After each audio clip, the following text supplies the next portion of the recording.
ছাত্ৰ ছাত্ৰীসকল পোনপ্ৰথমে আমাৰ ইউটিউব চেনেলটোলৈ তোমালোকক স্বাগতম জনাইছোঁ। আজিৰ ভিডিঅ'ত আমি আলোচনা কৰিম ক্লাছ 6ৰ মেথামেটিক্সৰ লেছন 7 এক্সাৰচাইজ 7B। ইতিমধ্যে আমি এক্সাৰচাইজ 7A আটাইবোৰ কুৱেশ্যন আলোচনা কৰিছোঁ। আজি আমি এক্সাৰচাইজ 7B বা অনুশীলনী 7Bৰ আটাইবোৰ কুৱেশ্যন আলোচনা কৰিম। তোমালোকে আগৰ ভিডিঅ'সমূহ ডেছক্ৰিপশ্যন বক্সত থকা লিংক নতুবা প্লেলিষ্টৰ জৰিয়তে চাব পাৰিবা। ইয়াত চাবা question number 1, draw A number line and locate 1/4, 2/4, 3/4 and 4/4। আমি নাম্বাৰ লাইন ড্ৰ কৰিব লাগে আৰু এই ফ্ৰেকশ্যনকেইটা লোকেট কৰিব লাগে যে সংখ্যা ৰেখা অংকন কৰা আৰু এই ভগ্নাংশবিলাকক কি কৰিব লাগে সংখ্যা ৰেখাত উপস্থাপন কৰা। মই এইখিনি কৰি দিম, তাৰে আগত অকণমান কথা এটা আলোচনা কৰি লৈছোঁ। চাবা আমি সংখ্যা ৰেখাত আমি নাম্বাৰবিলাক কেনেকৈ উপস্থাপন কৰিছিলোঁ। আগতে ধৰা এতিয়া এটা সংখ্যা ৰেখা, ইয়াত যেনিবা 0 আছে, ইয়াত মই সমান সমান ডিফাৰেঞ্চকৈ কেইটামান দাগ দিছোঁ। 0ৰ পৰা সোঁফালে গ'লে প্লাছ হয়, এইটো হৈছে +1, +2, +3, +4। এই প্লাছবিলাক নিলিখিলেও হয়, কিন্তু এইপিনে হ'ল পজিটিভ বা ধনাত্মক আৰু এইপিনে নিগেটিভ। এইটো হ'ব -1, আকৌ এইপিনে আহিলে এইটো হ'ব -2, এনেকুৱা। এতিয়া ধৰা সংখ্যা ৰেখাত আমি 3ক উপস্থাপন কৰিব লাগে, 3, তেতিয়াহ'লে আমি এইটো এনেকৈ দিলে হ'ল, এইটো 3 তাৰমানে +3 বা +3/3। ঠিক আছে, সংখ্যা ৰেখাত তুমি 6 উপস্থাপন কৰিব লাগে, 2, 3, 4, 5, 6, 7, 8, 9, 10। ধৰা এনেকুৱা যদি থাকে 0, 1, 2, 3, 4, 5, 6, 7, তেতিয়াহ'লে 6 উপস্থাপন কৰিব লাগিলে এইটো হ'ব 6। ঠিক তেনেদৰে এতিয়া ভগ্নাংশৰ আমি উপস্থাপনটো কেনেকৈ কৰিম চাবা। আগতে বুজি লোৱা, তাৰপিছত মই তোমালোকক কৈ আছোঁ। ভগ্নাংশৰ উপস্থাপনটো আমি এনেকৈ আমি সংখ্যা ৰেখা কেইটামান এনেকৈ চিন দিলোঁ, সমান সমান ডিফাৰেঞ্চত চাবা। ইয়াত ধৰিলোঁ এইটো ধৰা 0। আমি প্ৰথমটো কি আছে তোমাৰ 4, ইয়াত চাবা যে 4/1, 4/2, 4/3, 4/4 সংখ্যা ৰেখাত উপস্থাপন কৰা। যিটো 4টা ভাগ আছে, চব 4/4 হয়নে? গতিকে 4টা ভাগক আমি 1 ইউনিট বুলি ধৰি ল'ম। চাবাচোন 1, 2, 3, 4, ইয়ালৈকে 4টা ভাগ, ইয়ালৈকে আমি 1 ইউনিট বুলি ধৰি ল'ম। ইয়াৰ পৰা ইয়ালৈকে 1, গতিকে এইটো ইয়াৰ পৰা ইয়ালৈকে যদি ডিষ্টেঞ্চটো 1 হয়, তেতিয়াহ'লে এইটো 1টা ভাগ, 2টা ভাগ, 3টা ভাগ, 4টা ভাগ। গতিকে এইটো হ'ব 4টা ভাগৰ 1 ভাগ, এইটো হ'ব 4টা ভাগৰ 2 ভাগ। গতিকে এইটো হ'ব 4টা ভাগৰ 3 ভাগ, এইটো হ'ব 4টা ভাগৰ 4 ভাগ। তাৰমানে 4টা ভাগৰ 4 মানে 1 বুজাইছে। গতিকে আমি এই ছিষ্টেমত গণিতকেইটা কৰিম। এতিয়া চাবা আমি চলিউশ্যন কৰিম। প্ৰথমটো এইটো আছিলে সংখ্যা ৰেখা অংকন কৰা। আমি সংখ্যা ৰেখা অংকন কৰিলোঁ, ইয়াত আমি এইকেইটা দি লৈছোঁ। চাবা এইটো ধৰা 0, আৰু আমি কি কৰিম 4টা ঘৰক আমি 1 ইউনিট বুলি ধৰি ল'ম বা 1 একক বুলি ধৰি ল'ম। 1, 2, 3, 4, ইয়ালৈকে আমি 1 বুলি ধৰি ল'ম। ঠিক আছে, আকৌ 4টা মিলি 1, 2, 3, 4, ইয়াত হ'ব 2, আকৌ 4টাৰ পিছত 3, আকৌ 4টা মিলি 3 হ'ব, এনেকুৱা। গতিকে যি কি নহওক ইয়াৰ পৰা 1টা ভাগ, 2টা ভাগ, 3টা ভাগ, 4টা ভাগ আছে নহয়। গতিকে 4টা ভাগৰ ইয়াৰ পৰা একেলগে এইখিনি 1 ভাগ হ'ব। গতিকে এইটো 4/1, এইটো গতিকে এইটো 4/2 হ'ব, 2/4, এইটো 3/4, এইটো 4/4, এইটো। ঠিক তেনেদৰে এইটো হ'ব 5/4, এইটো 5/4, তাৰপিছত এইটো হ'ব 6/4, লিখিব পাৰা। এইটো হ'ব 5/4, এইটো হ'ব 6/4, এইটো হ'ব 7/4, এইটো হ'ব 8/4, এইটো 9/4, এনেকৈ আমি লিখি যাব পাৰোঁ। যিয়ে নহওক, এতিয়া চাবা আমি উপস্থাপন কৰিব লাগে কি 4/1, তাৰমানে এইটো, তাৰপিছত 4/2, এইটো 4/2, 4/3, এইটো, আৰু 4/4, এইকেইটা আমি উপস্থাপন কৰিব লাগে। আমি এইকেইটা উপস্থাপন কৰিলোঁ। ঠিক আছে, এতিয়া 2 নম্বৰটো কি কৈছে চাবা। way to locate 0/10, 3/10, 7/10 and 10/10 on the number line। যে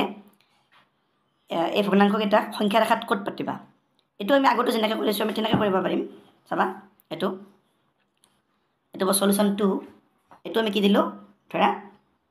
0 দিলোঁ। আমি এতিয়া কি কৰিম, এতিয়া 10টা ভাগ আছে, 10, গতিকে 10 ভাগক আমি 1 ইউনিট বুলি ধৰি ল'ম। ইয়াৰ পৰা 1, 2, 3, 4, 5, 6, 7, 8, 9, 10, গতিকে আমি ইয়ালৈকে আমি 1 ইউনিট বুলি ধৰি ল'ম। গতিকে এইটো হ'ব 10 ভাগৰ, ইয়াৰ পৰা ইয়ালৈকে 10টা ভাগ আছে, গতিকে 10টা ভাগৰ 1, গতিকে এইটো 2/10 3/10 4/10 এইটো হ'ব 5/10 এইটো হ'ব 6/10 7/10 8/10 9/10 এইটো হ'ব 10/10 চোৱা 10/10 মানে 1 10 ভাগৰ 10 তাৰমানে সম্পূৰ্ণ অংশটোৱে বুজাইছে সেইকাৰণে 1 যিয়ে নহওক আৰু এনেকৈ যদি তুমি গৈ থাকা এইটো হ'ব 11/10 এইটো হ'ব 12/10 এনেকৈ গৈ তুমি য'ত 20/10 পাবা সেইটোত তুমি 2 ইউনিট পাবা বা 2 একক পাবা ঠিক আছে গতিকে আমি সংখ্যা ৰেখাত কি উপস্থাপন কৰিব লাগে 0/10 এইটো 1/10 গতিকে এইটো হ'ব 0/10 0/10 মানে 0 এইটো 0 বুজাইছে ঠিক আছে এই পইণ্টটো 0 গতিকে 0/10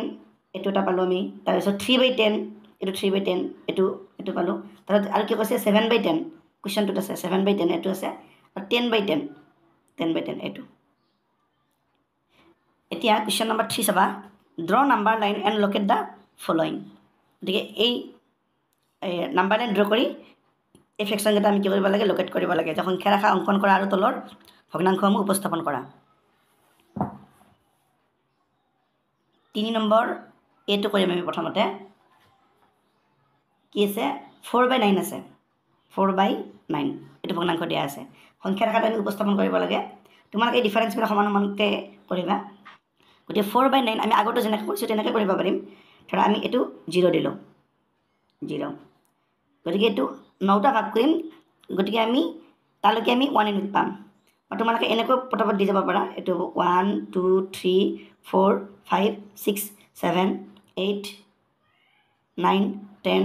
11 এনেকৈ আগবাঢ়ি যাব গতিকে আমাক যিহেতু আমি এতিয়া 4/9 আছে গতিকে তুমি চবকে যদি 9ৰে যদি ডিভাইড কৰি দিয়া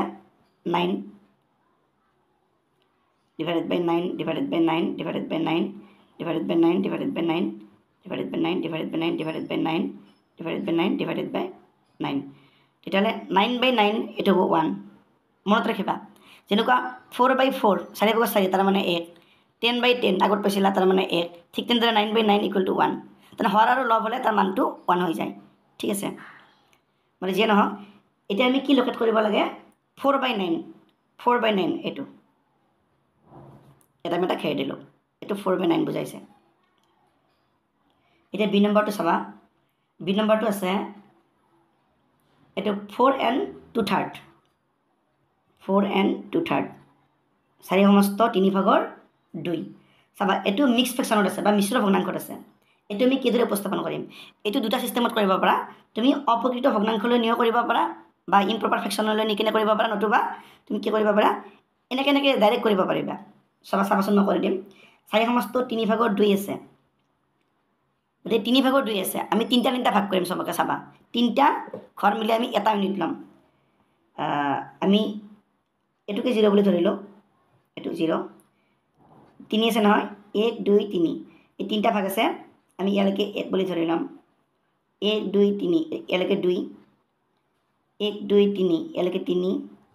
1 2 3 ইয়ালৈকে 4 1 2 3 ইয়ালৈকে 5 এতিয়া চাবা এইটো কি হ'ব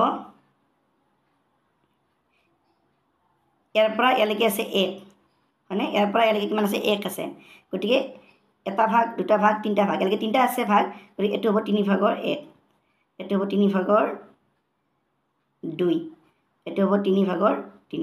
তাৰমানে 3/3 মানে 1 এতিয়া চোৱা এনেকৈ আমি গৈ থাকিব পাৰোঁ যেনেকুৱা এইটো হ'ব 4/3 তাৰপিছত 5/3 6/3 এনেকৈ আমি গৈ কি পাম ইয়াতে 4ত পাম আমাক লাগে 4 সমস্ত 3/2 ইয়ালৈকেতো 4 হ'লেই আমিতো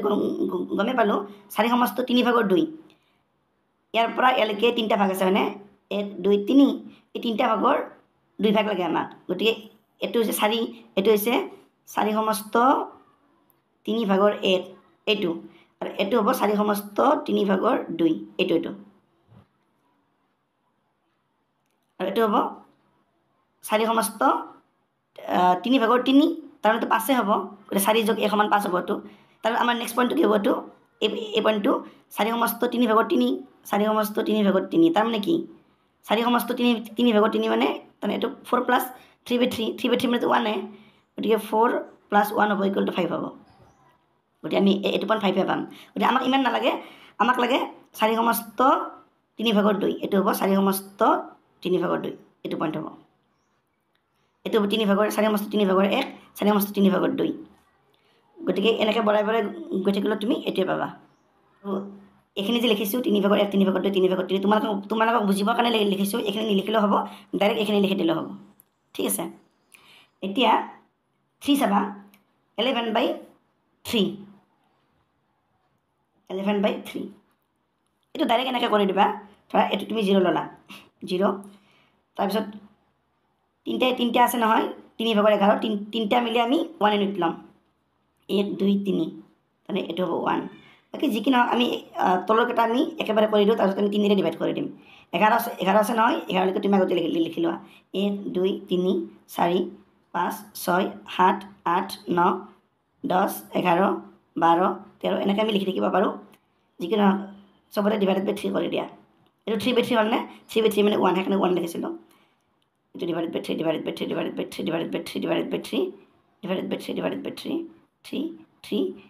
আৰু এনেকৈ গৈ থাকিব এইটো 1 এইটো হ'ব 2 6/3 মানে 3 দি 6 হৰণ কৰিলে আমি 2 পাম মানে 3 ঘৰ মিলি 2 আৰু এটা ইউনিট আগবাঢ়ি গ'লনে 1 2 3 ঘৰ মিলি এটা ইউনিট আগবাঢ়ি গ'ল আকৌ 3 ঘৰ মিলি এটা ইউনিট আগবাঢ়িব 1 2 3 এইটো হ'ব 3 9/3 মানে 3 তাৰপিছত এইটো 12/3 মানে 4 যি কি নহওক এনেকৈ গৈ থাকিব আমি উপস্থাপন কৰিব লাগে 11/3 এইটো হ'ব এতিয়া কুৱেশ্যন নম্বৰ 4 চাবা when a fraction will become equal to 1 যে এটা ভগ্নাংশ কেতিয়া নম্বৰ 1 1ৰ সমান হ'ব যেতিয়া হৰ আৰু লব একে হয় তেতিয়া সমান হ'ব গতিকে আনসাৰটো কি হ'ব গতিকে 1 নম্বৰ আনসাৰটো হ'ব when numerator equal to denominator নিউমাৰেটৰ আৰু ডিনমিনেটৰ যদি একে হয় তাৰমানে নিউমাৰেটৰ মানে যে ভগ্নাংকৰ ওপৰৰটো ডিনমিনেটৰ হৈছে তলৰটো যে when numerator equal to denominator then a fraction will become equal to 1 এইটো ইংলিছত লিখিলে এইদৰে লিখিবা আৰু অসমীয়াত লিখিলে লিখিবা এইটো ইংলিছ মিডিয়ামৰ কাৰণে আৰু অসমীয়া মিডিয়ামৰ ষ্টুডেণ্টৰ কাৰণে এনেকৈ লিখিবা যেতিয়া নিউমাৰেটৰ মানে লব সমান হৰ হয় লবটোৰ হৰটো সমান হয় তেতিয়া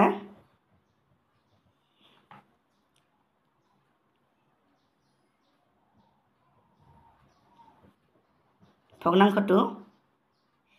1ৰ সমান হ'ব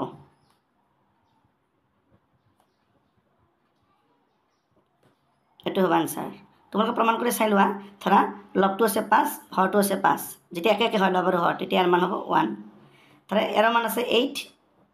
নিউমাৰেটৰো 8 ডিনমিনেটৰো 8 ইয়াৰ মান হ'ব 1 মানে দুটা যদি একে হয় তেতিয়াহ'লে ভেলুটো কি হয় 1 হৈ যায় এতিয়া 2 নম্বৰটো কি কৈছে যে 2 নম্বৰটো when a fraction will become less than 1 যে এটা ভগ্নাংশ কেতিয়া 1তকৈ সৰু হ'ব যেতিয়া লবটো সৰু হয় তেতিয়া ভগ্নাংশটো 1তকৈ সৰু হৈ যাব আমি কি লিখিব পাৰিম when numerator মানে লব when numerator less than denominator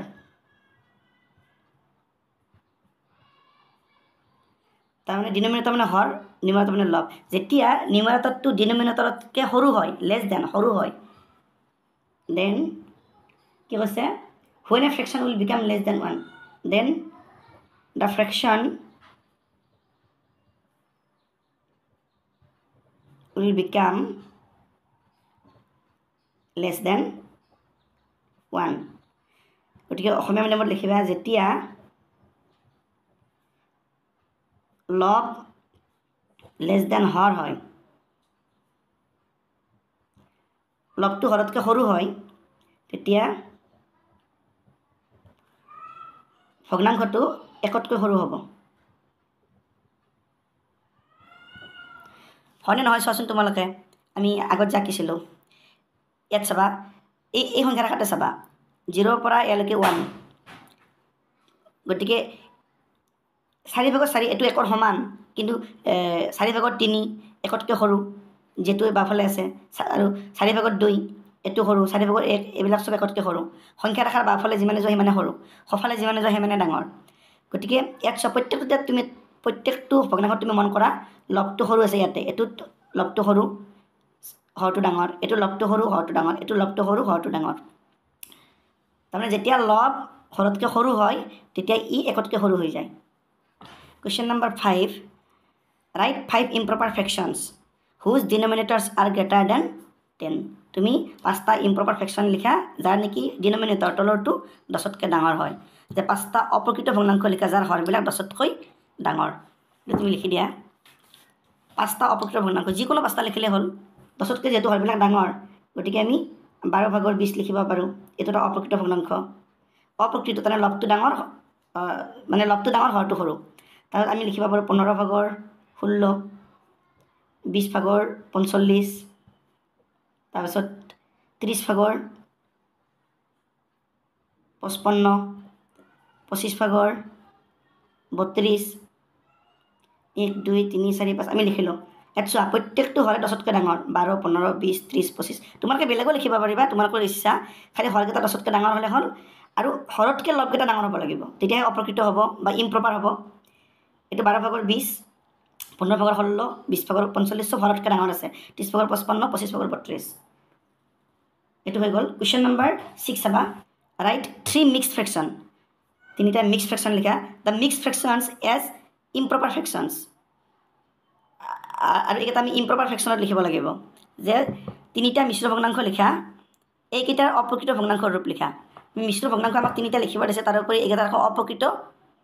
মানে ভগ্নাংশ ৰূপটো লিখিব লাগিব তুমি যিকোনো তিনিটা মিশ্ৰ ভগ্নাংশ লিখি দিয়া ধৰা আমি এটা লিখিলোঁ 2/5/4 এটা লিখিলোঁ 5 বা 5n1/3 এটা লিখা তোমাৰ ইচ্ছা যি লিখা 4n2/5 এই আমি তিনিটা মিশ্ৰ ভগ্নাংশ লিখিলোঁ আৰু এই মিশ্ৰ ভগ্নাংশকেইটা কি কৰিব লাগে যে অপ্ৰকৃত ভগ্নাংশলৈ নিব লাগে অপ্ৰকৃত ভগ্নাংশ ৰূপ দিব লাগে এটো আমি অপ্ৰকৃত ভগ্নাংশ ৰূপ দিম এটুকো দিম তে 2/5/4 এটো মানে কিমান হ'ব চাবা এটো এনেকৈ কৰিবা অলপ মন কৰিবা যে 5 2 গুণ 10 10/4 14 এটা 5/14 এটা চাবা 3 5 গুণ 15 15কে 16 16/3 এটো চাবা 5 4 গুণ 20 20 2 22 22/5 একেটা হৈছে মিশ্ৰ ভগ্নাংশৰ অপ্ৰকৃত ৰূপ তাৰ মানে বা আমি অপ্ৰকৃতৰ পৰা আকৌ মিশ্ৰলৈ নিব পাৰোঁ এটো তুমি এটো কোৱেশ্চনটো কৰিব দিয়া নাই তথাপিতো মই তোমালোকক কৈ লৈছোঁ চাবা ধৰা 5/14 আছে এই 5/14 আমি মিশ্ৰ ভগ্নাংশত কেনেকৈ নিম 14ক তুমি 5 দি কি কৰিবা হৰণ কৰিবা এটা 5 দি 14 হৰণ হৈ আছে গতিকে 5 2 গুণ কি হ'ব 10 14ৰ পৰা 4 পৰা 0 গ'লে 4 তাৰমানে কি কয় 2/5/4 2/5/4 এনেকুৱা 2/5/4 পাইছে ন এনেকুৱা যি নহওক এইটোৱে আনসাৰ এতিয়া কোৱেশ্চন নম্বৰ 7 চাবা Question number 7. Suppose 22/5 indicates that 22 fruits are to be shared among 5 persons equally. Express this sharing by using diagrams. So, how many whole fruits will be shared among them? After getting a whole fruit each, how many parts will each of them get? ধৰি লোৱা 5/22 বুজাইছে যে 22টা ফল 5জন মানুহৰ মাজত সমানে ভগাব লাগে ছবিৰ সহায়ত এই ভগোৱা কামটো দেখুৱা প্ৰতিজনে গোটাকৈ ফল কেইটা পাব গোটাকৈ ভাগ পোৱাৰ উপৰিও প্ৰতিজনে ফলৰ অংশ কিমানকৈ পাব চোৱাচোন 22টা আছে ফল 5জন মানুহ গতিকে গোটাকেতো 4টাকে পাব কাৰণ 5 4 গুণ 20 দুটা বাকি থাকিব আৰু সেই দুটা ফলক আমি 5জন মানুহৰ মাজত ভগাব লাগিব আমি কেনেকৈ ভগাম বলাচোন চাই লওঁ এটো মই কৰি দিছোঁ চাবা মই ইংলিছ আছামিজ দুটা মিডিয়ামতে কৰি দিছোঁ যেটো ছবিৰ সহায়ত কৰিব দিছে এটা ছবি আঁকিছোঁ ফ্ৰুটছ ফল কিমান আছে 22টা পাৰ্সন মানুহ আছে 5জন গতিকে 22টা ফল আমি 5জন মানুহৰ মাজত ভগাব লাগে ইয়াত চাবা ফাৰ্ষ্ট পাৰ্সন প্ৰথমজন মানুহ কিমান পাব আমি ইয়াতে লিখিম সেকেন্ড পাৰ্সন দ্বিতীয়জন মানুহ থাৰ্ড পাৰ্সন তৃতীয়জন মানুহ ফোৰ্থ পাৰ্সন চতুৰ্থজন মানুহ ফিফথ পাৰ্সন পঞ্চমজন মানুহ আছামিজ মিডিয়ামৰ ষ্টুডেণ্টখিনি আছামিজখিনি লিখিবা অকল আৰু ইংলিছ মিডিয়ামৰ ষ্টুডেণ্টখিনি ইংলিছখিনি লিখিবা ঠিক আছে এতিয়া আমি যদি 4টাকে দিওঁ প্ৰথমতে তেতিয়াহ'লে 20টা যাব 5জন মানুহৰ মাজত হয়নে 5 × 4 = 20 গতিকে আমি যদি 4টাকে যদি দিওঁ তেতিয়াহ'লে 20টা ফল যাব 5জন মানুহক গতিকে আমি 4টাকে দিম 1 2 3 4 এই 4টা প্ৰথমজনক দিলোঁ 1 2 3 4 দ্বিতীয়জনক দিলোঁ এই 4টা 1 2 3 আৰু এইটো এই 4টা তৃতীয়জনক দিলোঁ 1 2 3 4 চতুৰ্থজনক দিলোঁ 4টা 1 2 3 4 পঞ্চমজনক দিলোঁ আমি 4টাকে দিলোঁ এটা চোৱা মানে গোটা ফল সিহঁতে 4টাকে পাব চবে এই দুটা বাকী থাকিল এই দুটা আমি পিছত হিচাপ কৰিম এইটো আমি পাৰ্টত যাব লাগিব মানে অংশত যাব লাগিব কাৰণ দুটা ফল আছে কিন্তু 5জন মানুহৰ মাজত সমানে ভগাই দিব লাগিব গতিকে এইটো আমি কাটি আমি হেৰি কৰি দিম ভগাই দিম কিন্তু এতিয়া আমি বুজি পালোঁ যে গোটা ফল কেইটাকৈ পাইছে 4টাকৈ পাইছে এই কুৱেশ্যনটোত কৈছে যে প্ৰতিজনে গোটাকৈ ফল কেইটা পাব গতিকে সেইকাৰণে লিখিছোঁ ইয়াতে each of them will get whole fruits যে প্ৰতিজনে গোটাকৈ ফল পাব কিমানটা 4টাকৈ 4 নাম্বাৰছ তাৰমানে 4টাকৈ পাব আৰু এইটো অসমীয়াটো লিখিবা প্ৰতিজনে গোটাকৈ ফল পাব সমান 4টাকৈ গোটাকৈ ফল 4টাকৈ পাব অসমীয়া মিডিয়ামৰ ষ্টুডেণ্টখিনি এইখিনি লিখিলে হ'ল এই লাইনটো এই ওপৰৰ লাইনটো লিখিব নালাগে ঠিক আছে এতিয়া আমি এই দুটাক ভগাই দিম গতিকে চাবা দুটা ফল আছে আমি যদি সমানে যদি দুই ভাগ কৰি দিওঁ 4টা ফল হ'ব 4টা গতিকে এইটোক যদি দুই ভাগ কৰি দিওঁ এইটো আমি দুটা ফল পাম এইটোক দুই ভাগ কৰিলে দুটা ফল পাম 4টা ফল আমি 5জন মানুহৰ মাজত ভগাব নোৱাৰোঁ যিহেতু 5জন মানুহ আছে গতিকে 4টা ফল হ'লে নহ'ব যদি আমি 3টা কৰোঁ গোটেই 6টা হ'ব 6টা হ'লে নহ'ব 4টা কৰিলে ভাল 8টা হ'ব 8টা হ'লেও 5জন মানুহৰ মাজত ভগাব নোৱাৰিম যদি 5টা কৰোঁ 10টা হ'ব 10টা হ'লে আমি ভগাব পাৰিম চাবাচোন এইটোক যদি আমি 5টা ভাগ কৰোঁ ভাগবিলাক সমানে হ'ব লাগে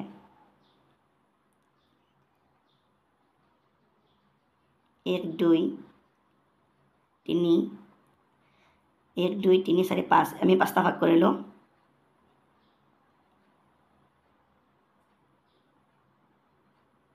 1 2 3 4 5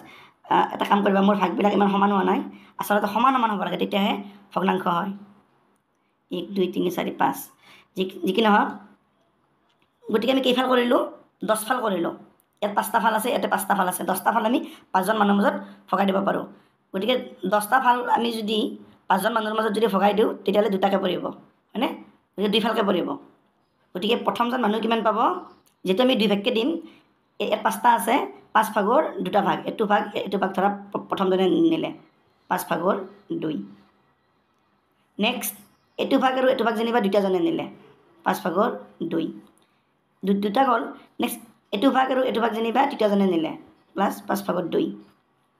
নেক্সট এইটো ভাগ আৰু এইটো ভাগ নিলে দুটা ভাগ নিলে আৰু এজনে 5 ভাগৰ 2 নেক্সট এইটো আৰু এইটো নিলে আৰু এজনে 5 ভাগৰ 2 গতিকে কি হ'ব each of them will get the parts of fruit গতিকে প্ৰতিজনে ফলৰ অংশ পাব কিমানকৈ 5 ভাগৰ 2কৈ ফলৰ অংশ পাব 5 ভাগৰ 2 তোমালোকে অসমীয়াটো লিখিবা প্ৰতিজনে ফলৰ অংশ পাব সমান 5 ভাগৰ 2 এনেকৈ লিখিলে হ'ব এইটো এনচাৰ বা এইখিনি তোমালোকে এনেকৈ কৰিব দিব পাৰা এইখিনি 4 সমস্ত 5 ভাগৰ 2 এইটো হ'ব 4 সমস্ত 5 ভাগৰ 2 এইটো হ'ব 4 সমস্ত 5 ভাগৰ 2 এইটো হ'ব 4 সমস্ত 5 ভাগৰ 2 এইটো হ'ব 4 সমস্ত 5 ভাগৰ 2 এতিয়া বলাচোন কুৱেশ্যন নম্বৰ 8 চাওঁ Number 8. Draw 4 circles of equal size so that 1/2, 2/4, 4/8 and 8/16 are equivalent fractions and that they represent the same set part of a whole and explain. কি কৈছে 4টা সমান বৃত্ত আঁকি 1/2, 2/4, 4/8 আৰু 8/16 ভগ্নাংশ কেইটা কিদৰে একেখিনি চাৰিবৃত্ত অংশ দেখুৱাব পাৰে ব্যাখ্যা কৰা চাবাচোন এইটো মই কৰি দিছোঁ প্ৰথমতে আমাক কি কৈছে যে 4টা সমান বৃত্ত কিবা কৈছে 1 2 3 4 আমি এই 4টা কি কৰিছোঁ সমান বৃত্ত আঁকিছোঁ সমান বৃত্ত আঁকি আমি কি কৰিম যে সমান বৃত্ত আঁকি এই ভগ্নাংশকেইটাই কিদৰে একেখিনি চাৰিবৃত্ত দেখুৱাব পাৰে প্ৰথমটো হৈছে 2 ভাগৰ 1 এইটো সেইকাৰণে আমি দুটা ভাগ আমি এটা বৃত্ত সমানে 2 ভাগ কৰিছোঁ হয়নে এইটো ভাগ 2 ভাগ কৰি 1 ভাগত আমি ৰং কৰিছোঁ সেইকাৰণে এইটো 2 ভাগৰ 1 এইটো 4টা ভাগ কৰিছোঁ 1 2 3 4 4টা ভাগৰ এইটো 2 ভাগত ৰং কৰিছোঁ এইটো 1 2 3 4 5 6 7 8 এইটো 8 ভাগৰ 4টাত আমি ৰং কৰিছোঁ এই 4টাত 1 2 3 4 ঠিক তেনেদৰে এইটো হ'ব 16টা আছে 16টা ভাগৰ আমি 8টাত ৰং কৰিছোঁ 1 2 3 4 5 6 7 8 গতিকে এইটো 16 ভাগৰ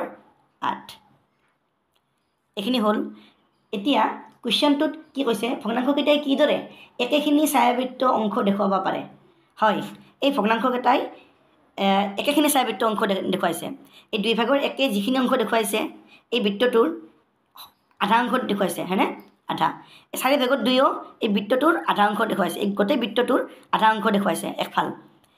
এই 8 ভাগৰ 4টোও গোটেই বৃত্তটোৰ একফাল দেখুৱাইছে তাৰমানে আধা ফাল একফাল বুলি ক'লে অলপ হেৰি হ'ব পাৰে কিন্তু আধা ফাল দেখুৱাইছে আধা অংশ এই 16 ভাগৰ 8এও গোটেই বৃত্তটো কি কৰিছে আধা অংশ দেখুৱাইছে গতিকে 2 ভাগৰ 1 4 ভাগৰ 2 বা 8 ভাগৰ 4 বা 16 ভাগৰ 8 এই 4টা ভগ্নাংশই একেখিনি অংশই দেখুৱাইছে বৃত্তটোৰ গতিকে আমি কি লিখিব পাৰোঁ মই লিখি দিছোঁ চাবা From the above figures we can say that 1/2 2/4 4/8 and 8/16 are equivalent fraction এই ফ্ৰেকশ্যনকেইটা আমি চিত্ৰৰ পৰা আমি কি ক'ব পাৰোঁ এই ফ্ৰেকশ্যনকেইটা মানে ইকুইভেলেণ্ট ফ্ৰেকশ্যন হয় মানে সমমানৰ বা সমতুল্য ভগ্নাংশ অসমীয়াতো লিখি দিছোঁ পিছত আলোচনা কৰিম because they represent the half part of its of the circle এই গোটেই চাৰ্কুলকেইটাৰ কি কৰিছে ইহঁতে হাফ পাৰ্ট বা আধা অংশ মানে ৰিপ্ৰেজেণ্ট কৰিছে এই ভগ্নাংশকেইটাই অসমীয়াত চাবা ওপৰৰ চিত্ৰবোৰে দেখুৱাই যে 2 ভাগৰ 1 4 ভাগৰ 2 8 ভাগৰ 4 আৰু 16 ভাগৰ 8 সমতুল্য ভগ্নাংশ মানে সমান সমান ভগ্নাংশ সমতুল্য ভগ্নাংশ কাৰণ প্ৰতিটো ভগ্নাংশই বৃত্তটাৰ আধা অংশ ছায়াবৃত্ত অংশ হিচাপে দেখুৱাইছে হয়নে প্ৰত্যেকটো ভগ্নাংশই কি কৰিছে বৃত্তটাৰ আধা অংশ ছায়াবৃত্ত অংশ হিচাপে দেখুৱাইছে গতিকে এতিয়া কুৱেশ্যন নম্বৰ 9 চাবা ড্ৰ 3 ডায়েলছ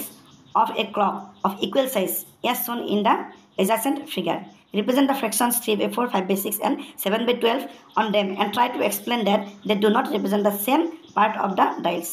এই বৃত্তটোত যেনেকৈ ছেম পাৰ্টক ৰিপ্ৰেজেণ্ট কৰিছিল এইবাৰ ছেম পাৰ্টক ৰিপ্ৰেজেণ্ট নকৰে কি কৈছে ঘড়ী এটা ডাইল এখন আঁকি কাষত দেখুওৱা হৈছে ইয়াৰ সহায়ত দেখুওৱা যে এই ভগ্নাংশকেইটাই একে সমান অংশ নুবুজাই সুবিধামতে তোমালোকে এনে ছবি 3টা আঁকি ল'ব পাৰিবা বলাচোন আমি এই ভগ্নাংশকেইটা আগতে বহাই লওঁ চাবা এই 3টা আমি ছবি আঁকিছোঁ সলিউশ্যন 9 এইটো এইটো আৰু এইটো যে প্ৰথমত কি কৈছে 4 ভাগৰ 3 আমি 4টা ভাগ কৰিছোঁ 1 2 3 4 4 ভাগত আমি 3টা ভাগত কি কৰিছোঁ ৰং দিম 3টা ভাগত ৰং দিলোঁ এইটো হ'ব 4 ভাগৰ 3 নেক্সট কৈছে 6 ভাগৰ 5 এইটোক আমি 6টা ভাগ কৰিছোঁ 1 2 3 4 5 6 6টা ভাগৰ 5 গতিকে আমি কি কৰিম 5টাত ৰং দিম 3টাত দিলোঁ 4টাত দিলোঁ 5টাত দিলোঁ এইটো হ'ব 6 ভাগৰ 5 নেক্সট আৰু এটা দিছে